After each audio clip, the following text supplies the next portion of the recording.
Friends, today we will talk about how to fix or how to solve the problem of white screen on Bumble app.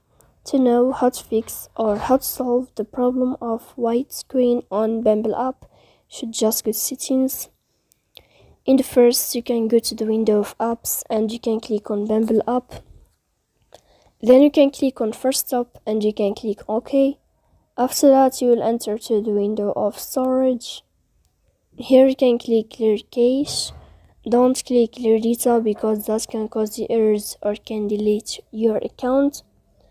In the end, you can turn off your Wi-Fi and you can turn on your Wi-Fi again to fix that problem.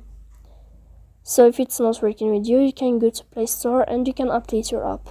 So please don't forget to support us by like and subscribe. See you next time in another video, and thank you for your attention and you're watching.